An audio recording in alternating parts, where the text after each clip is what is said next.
حضرت ابراہیم علیہ السلام جب غار سے باہر آئے اور غار سے باہر آنے کے بعد بیابان اور صحرا کی طرف انہوں نے سفر کیا تو وہاں پر دیکھا کہ لوگ جو ہیں وہ خدا بند کریم کو بھول کر سورج اور چاند ستاروں اور سیاروں کی پوجا میں مصروف ہیں، اور یہ چیز دیکھ کر حضرت ابراہیم علیہ السلام غور و فکر کی وادی میں ڈوب گئے۔ یہ بات ان کو انتہائی غمگین گزری کہ اللہ نے اس مخلوق کو اتنی زیادہ نعمات سے نوازا ہے، اتنی شکل و صورت اور شعور اور عقل عطا کیا، لیکن یہ لوگ بجائے اس کے کہ اللہ تعالیٰ کی عبادت کرتے خدا کی بنائی ہوئی چیزوں کی ہی پوجا کر رہے ہیں اور گناہ کبیرہ کر رہے ہیں اور شرک میں غرق ہیں۔ اور بار بار حضرت ابراہیم علیہ السلام کے ذہن میں فقط ایک ہی بات چل رہی تھی، وہ ایک ہی بات سوچ رہے تھے، اور انہوں نے سوچتے سوچتے اپنا سفر بھی جاری رکھا۔ وہ چلتے جا رہے تھے، چلتے چلتے ان کا گزر ایک سمندر سے ہوا۔ حضرت ابراہیم علیہ السلام جب اس سمندر سے گزرے تو کیا دیکھتے ہیں کہ اس سمندر کے کنارے پر ایک مردار جو ہے وہ پڑا ہوا ہے، اور یہ عجیب و غریب واقعہ جو ہے یہ دیکھ کر حضرت ابراہیم علیہ السلام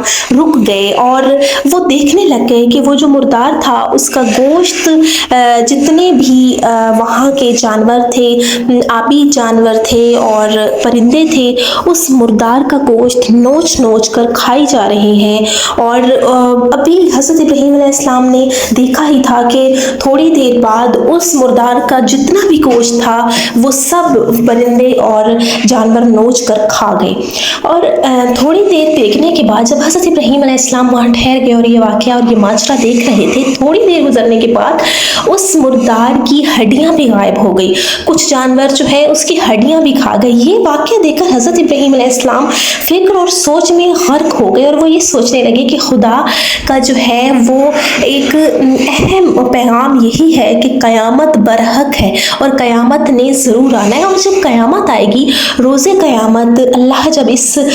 مردہ حیوان کو زندہ کرے گا تو کیسے زندہ کرے گا؟ حالانکہ اس کے گوشت کے اتنے ٹکڑے ہو چکے ہیں اور ہر جتنے بھی دریائی اور صحرائی حیوانات ہیں ان کے بدن کا حصہ بن چکا ہے اس کا گوشت، اور یہ کیسے ممکن ہوگا کہ اتنے سارے جانوروں نے مل کر اس کو کھایا ہے، اور اس کے گوشت کیسے اکٹھا ہو کر خداوند کریم قیامت کے دن اس کو زندہ کرے گا؟ اور یہ کیسے ممکن ہوگا کہ ایک دوسرے کے ساتھ جڑ کر یہ حیوانات جو ہے، یہ جو مردہ ہے، یہ زندہ ہوگا؟ اب حضرت ابراہیم علیہ السلام کو اس بات پر یقین تھا کہ قیامت کے دن مردے زندہ ہوں گے، لیکن وہ اپنے یقین میں اضافہ کرنا چاہتے تھے۔ اسی وجہ سے آپ نے اپنے ہاتھ آسمان کی طرف بلند کر کے کہا، پروردگار مجھے دکھائیں کہ تو ایسے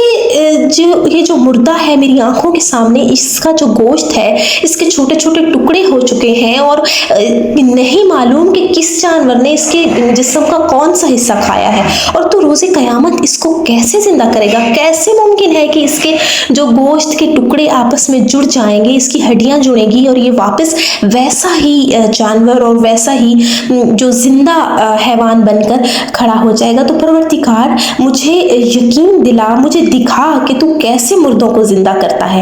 اب خداوند متعال نے حضرت ابراہیم علیہ السلام سے فرمایا، کیا تم روز قیامت پر ایمان نہیں لائے ہو؟ ابھی تک کیا یہ ایمان نہیں رکھتے کہ قیامت برحق ہے اور قیامت ضرور آنی ہے؟ حضرت ابراہیم علیہ السلام نے عرض کیا، ہاں پروردگار، ایمان تو لایا ہوں، لیکن چاہتا ہوں کہ میرا جو ہے میرا دل اطمینان میں آ جائے اور اطمینان کی دولت سے سرشار ہو جائے اور میرے ایمان جو ہے اور زیادہ تر و تازہ ہو جائے، تو مجھے دکھا، میں تیری قدرت کو دیکھنا چاہتا ہوں کہ میری آنکھوں کے سامنے یہ جو واقعہ ہے، یہ جو ہوا ہے، تو پروردگار کس طرح سے تو اس مردہ حیوان کو روز قیامت زندہ کرے گا؟ اللہ تعالیٰ نے حضرت ابراہیم علیہ السلام سے فرمایا کہ ایسا کرو کہ 4 پرندے پکڑو، انہیں ذبح کرو، اس کے بعد ان کے گوشت کو کوٹ کر ایک دوسرے میں ملا دو، اس گوشت کو 10 حصوں میں تقسیم کر کے علیحدہ علیحدہ پہاڑ کی چوٹی پر رکھ دو، اس کے بعد ایک جگہ پر بیٹھ جاؤ اور ان میں ہر ایک کو اللہ کے اذن سے اپنی طرف بلاؤ،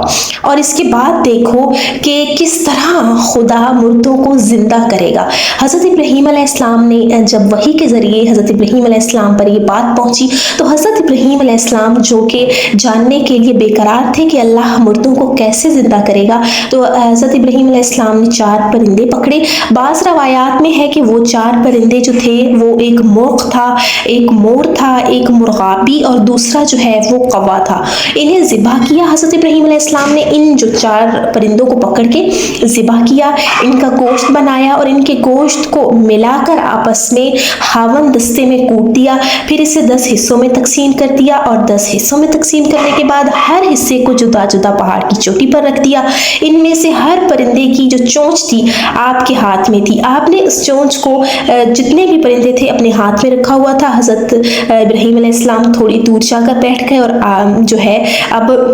وہ دیکھ رہے تھے، جیسے ہی ان پر وحی نازل ہوئی تھی وہ ویسا کر رہے تھے، وہ دیکھنا چاہ رہے تھے کہ کس طرح یہ پرندے زندہ ہوتے ہیں۔ حضرت ابراہیم علیہ السلام جو خود تھوڑی دیر دور جا کر بیٹھ کے اور یہ سوچنے لگے کہ اب نہیں معلوم کہ کس پرندے کا گوشت جو ہے کس طرح سے ملا ہوا ہے، کوٹا ہوا ہے اور مختلف چوٹیوں پر ہے، کس طرح سے یہ پرندے زندہ ہوں گے۔ اب حضرت ابراہیم علیہ السلام نے اللہ کے حکم سے آواز دی، اے پرندوں، اس نے خدا سے زندہ ہو کر پرواز کرتے ہوئے میرے پاس آؤ۔ اسی وقت پرندوں کا باہم ملا ہوا گوشت ایک دوسرے سے جدا ہوا اور 4 پرندوں کی صورت میں وہ تبدیل ہو گیا۔ ان کے اندر روح پھونکی گئی اور وہ پرواز کرتے ہوئے حضرت ابراہیم علیہ السلام کے پاس آئے۔ ایک مرتبہ جو ہے حضرت امام رضا علیہ السلام نے اپنی ایک گفتگو کے میں فرمایا کہ وہ 4 پرندے زندہ ہونے کے بعد اپنی چونچ کے ساتھ پیوست ہوئے اور پرواز کرنے لگے اور پھر وہ حضرت ابراہیم کے پاس آئے اور وہاں پر موجود دانا پانی کھایا اور کہا، اے پیغمبر خدا، اللہ تعالیٰ آپ کو زندہ رکھے کہ آپ نے ہمیں